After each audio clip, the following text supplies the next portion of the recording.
Beetle.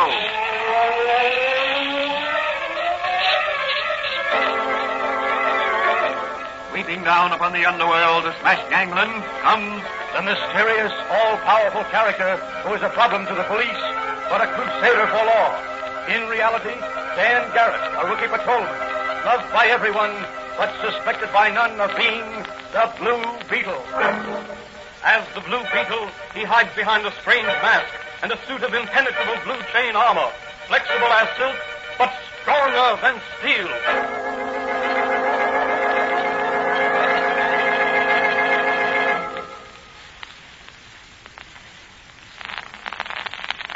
Today's episode of the Fox feature, The Blue Beetle, is entitled Sabotage, Incorporated.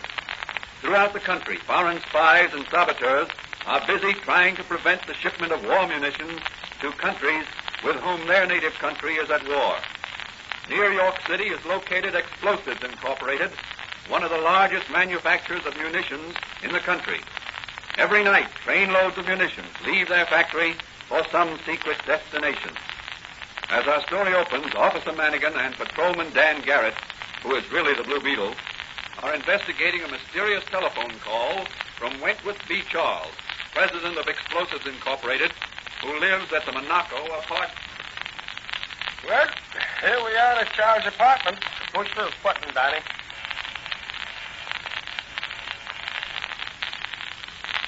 There's no answer.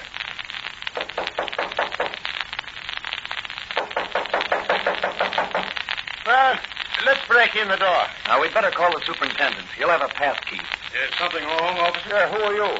I'm the superintendent of this building. Oh, well, we got a mysterious telephone call from Mr. Charles, which he didn't finish. It was of such a nature that we felt it necessary to make an investigation. He doesn't answer his bell or our knocking. Well, I have a pass key here. I'll unlock the door for you. Something's holding the door shut. Hey, come on, and we'll break it in. No, wait. I'll telephone the owner of the apartment house. He'll, No, we can't wait for that. Come on, Johnny. Let's break in the door. All right. Here we go.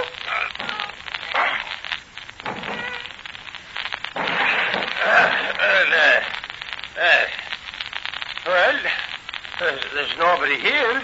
Look in the bedroom there. Okay, I'll have a look. I hope nothing happened to Mr. Charles. He's one of our best tenants. Hey, Johnny, look. Here's Mr. Charles, and he... What is it, Mike?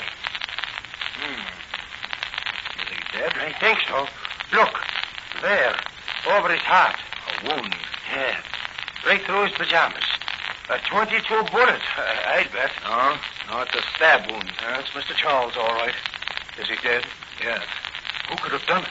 That's what the police would like to know. And that's what we have to find out. Well, I don't see any weapon. Look for an ice pick or a thin stiletto. Okay, I'll have a look around the apartment. Hadn't I better telephone the owner of the building? Not yet. And don't leave the apartment. Yes, but whose apartment adjoins this on the bedroom side? Professor Vladimir Deniski's. What's his business? I believe he lectures on anthropology.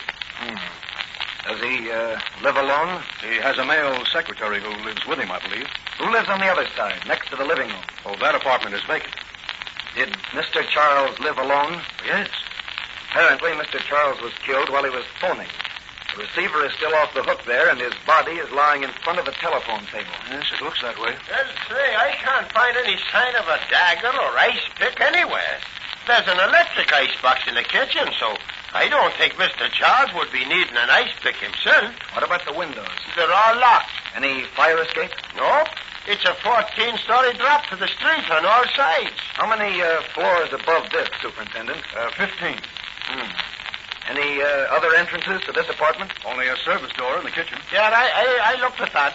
It's locked and bolted from the inside, and there's no knob on the outside of the door. Well, Mike, you'd better phone the coroner. I'll just have a look around the apartment. Then I'd like to question the professor and his secretary. Maybe they can throw some light on this case.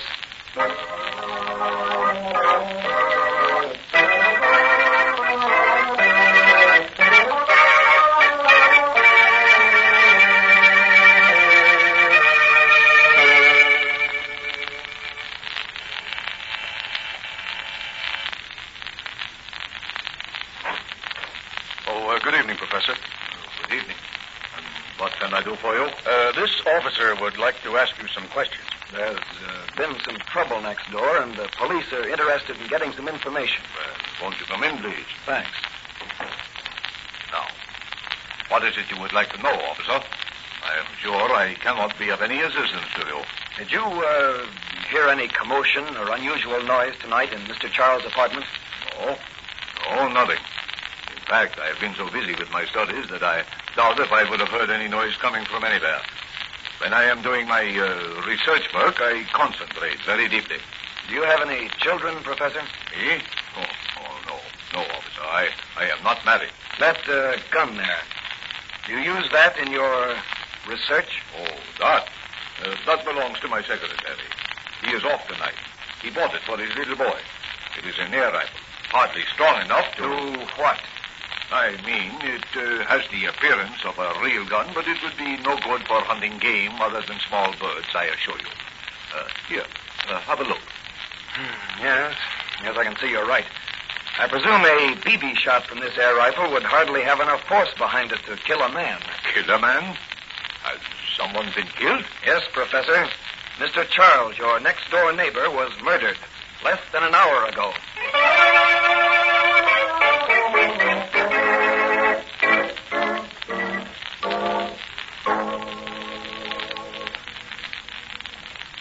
You know, Danny, this case is very, very puzzling. Very, Doc. But the Blue Beetle's going to solve the puzzle. How? I'm going to revisit the Charles apartment alone and do a little private investigating. Danny, what do you think is back of this murder? Sabotage of some sort. I'm positive it has something to do with a train of munitions and guns being shipped to Canada. Well, be careful, Danny boy. If your suspicions are correct, you'll run into a ruthless gang of murderers. I know that. But the Blue Beetle can handle them. Have you everything you need? This Blue Beetle chain armor and mask, my magic ray and spotlight are all I'll need tonight. I'm traveling light because I've got to travel fast. The Blue Beetle's going to solve a murder and strike a blow for humanity.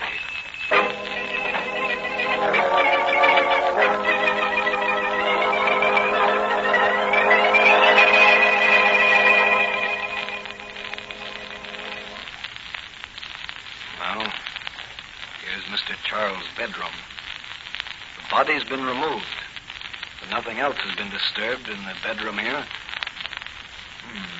That picture on the wall there, facing the spot where Charles was sitting when he was killed. It doesn't hang straight. I'll have a look. You understand what I mean, A hole in the wall back of the picture. Just large enough for a rifle barrel and to hear conversation. Now, here is the railroad map, Vicky. Yes, I The see. munitions train will approach a bridge to Canada over the gorge along this track here. Yeah. Now, our major plan is to blow up the bridge as the munitions train is passing over. But if for some reason our men are unable to place the charge of explosives under the bridge, our alternate plan is to wreck the train and block the entrance and the entire road, as well as destroy the munitions aboard the train. Well, how will we know in advance which plan to follow? I'm expecting a call any minute from our leaders at Rosno, near the border. Then as soon as you get word, I'll be on my way. Yes. Your job is to take care of any guards at the American side of the bridge. Yes, I understand. This'll take care of them. Oh, the air pistol that shoots glass pellets filled with suffocating gas, huh? Yes. It makes very little noise. Whoever is shot with it remains unconscious for a long, long time. Oh, good. Now, there are two planes tuned up and waiting out of the Labrage airfield. You take one of them. All right. And you're sure no one suspects our plot? Positive. I liquidated Charles before he could telephone the police. What about money? Here. Now, here is $1,000 for expenses. Okay. When the job is done, there'll be plenty more where this came from. Good. Hello? Yes? You what?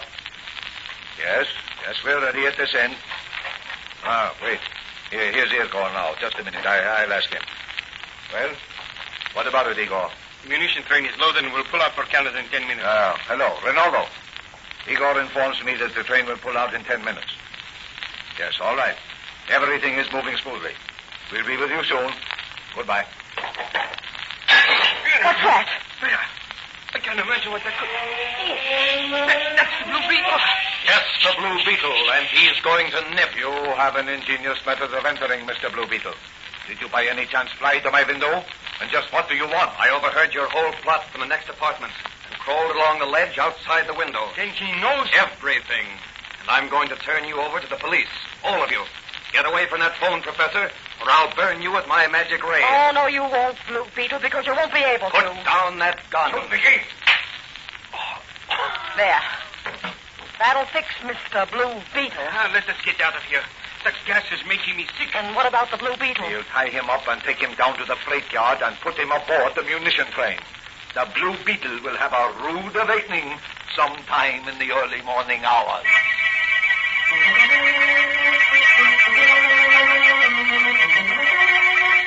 What will happen to the Blue Beetle now? How soon will he recover from the effects of the suffocating gas? Can he save the shipment of munitions to Canada from destruction? Which plan will the saboteurs put into effect? These questions will be answered in the next episode of The Blue Beetle.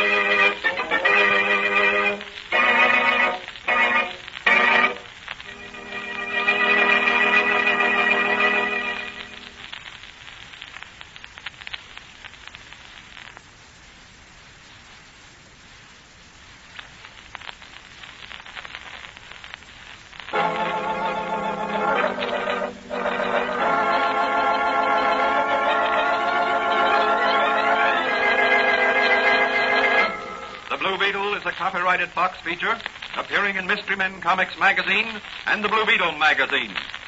The Blue Beetle is on the air twice a week on this same station.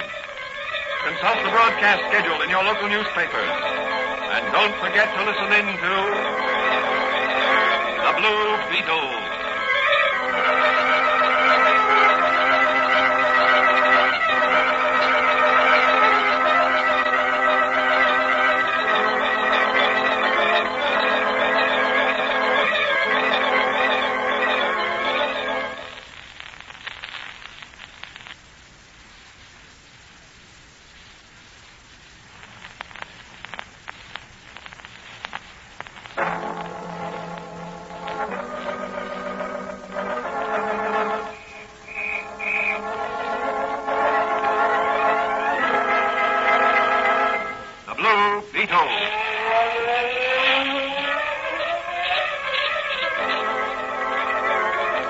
Sweeping down upon the underworld to smash gangland comes The mysterious, all-powerful character who is a problem to the police, but a crusader for law.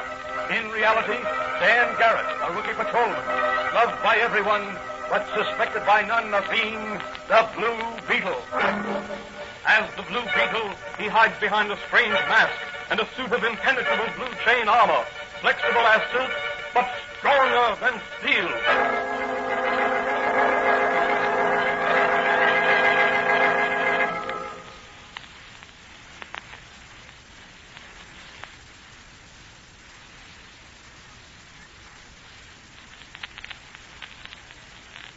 Today's episode of the Fox feature, The Blue Beetle, is the second part of a story entitled Sabotage, Incorporated.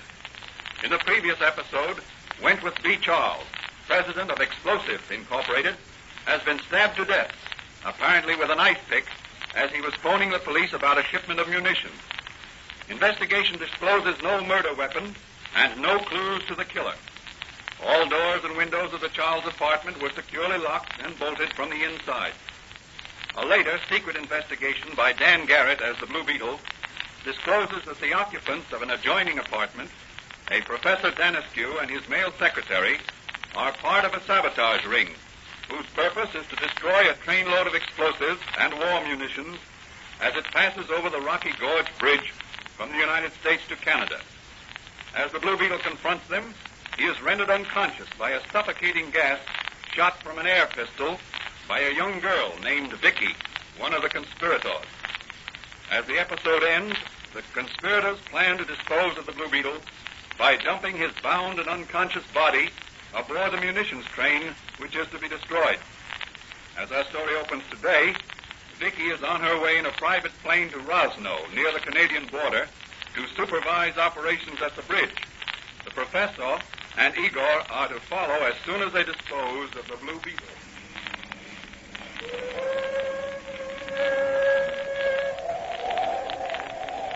Well, Professor, here we are at the freight yard. Yes, and if I'm not mistaken, that's the train with a load of guns and explosives aboard. Yes, it's moving. Yeah, we'll have to hurry. Give me a hand with the Blue Beetle here. Yes. All right. There you go. Oh, he's heavy. It's his chain armor. Now, here comes an empty dump car. Yes. We throw him in. 1, 2, 3. There he is. Farewell, Blue Beetle. You may reach heaven when the train blows up, but you won't stay long.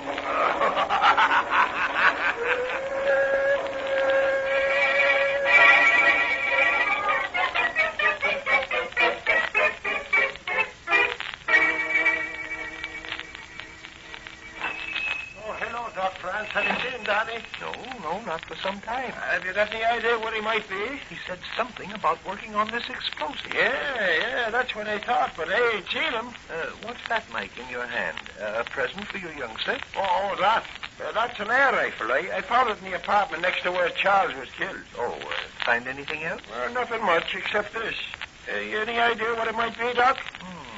It's an aluminum mold of some sort. Yeah, for making knitting needles or something, but what would the professor be wanting? Wait, Mike. I've got it. He got what? The weapon that killed Mr. Charles.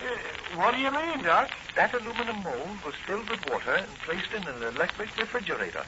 The water froze into little sharp-pointed icicles about the size of an ice-pick blade. Yeah, I can see that. Then they were shot from that air rifle at the victim.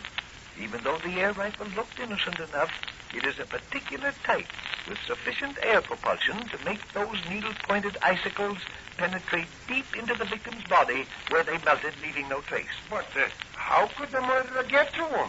The door and windows was locked and bolted from the inside. The murderers probably bored a small hole through the wall and shot him from their apartment. That's it. That's what happened. Well, Doc, I got to get down to headquarters now and report.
Have you got a phone?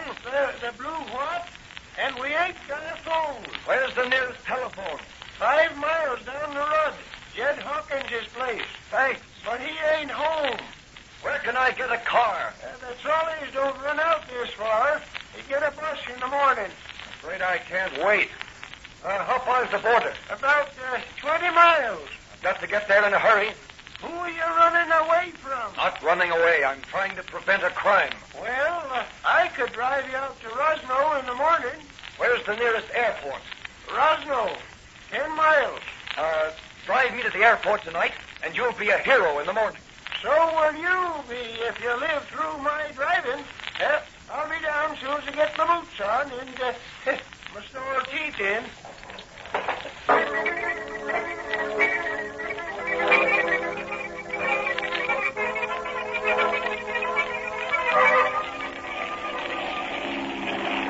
Faster, pilot, faster. I've got to flag that train down there before she reaches the bridge.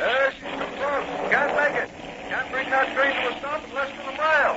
The track's too wet. Give me that red lantern. What are you going to do? Sail out with my parachute and wave this red go.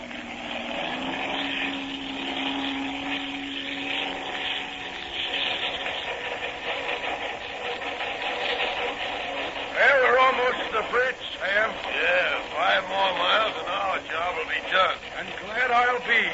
In 30 years of railroading, this is the toughest job I've ever had. Hauling 50 cars of explosives and war equipment to Canada ain't my idea of a soft snap. Yeah, no telling when you may run into an open switch or a pile of ties on the track. There's plenty of foreign spies would like to wreck a train load like this. Hey, listen to that plane. Yeah, must be something important to bring that guy out on a stormy night like this. Hey, there's no lights in the switch house. You better slow down. Green signal's up. Yeah, but you never can tell. Well, keep an eye out on your side as we reach the switch to the Rosnos spur track. Okay. Hey, look there. Where? Up there in the sky, ahead. Why, it's the cruising lights of the airplane. Yeah, but look underneath it. Well, I'll be. There's a red light falling and swinging from side to side. Hey, maybe he's signaling us to stop. Look, there's a guy in a parachute that's dropped out of the plane, and he's waving a red lantern. That's strange. Well, there's the bridge right ahead. Maybe something's wrong with the bridge. All the signal lights have been green. Except the red lantern on the plane. Well, here goes the brakes. I hope I can bring this train to a stop on these slippery rails. Well, so long, Blue Beetle, and thanks a million. Okay. Give my regards to your neighbors across the border. Tell them we Americans are glad we both speak the same language. In more ways than one.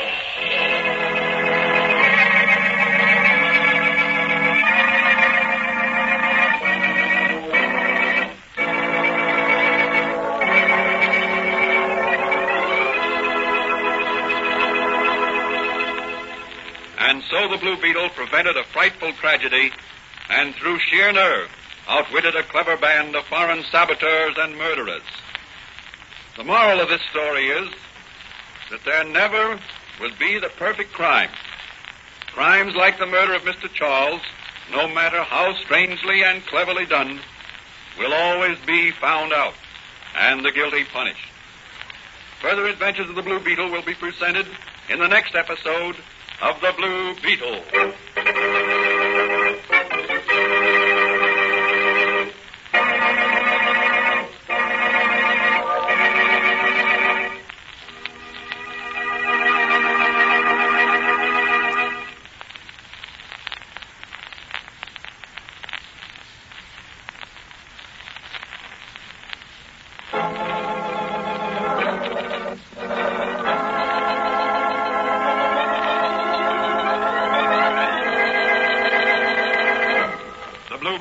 Copyrighted Fox feature appearing in Mystery Men Comics magazine and the Blue Beetle magazine.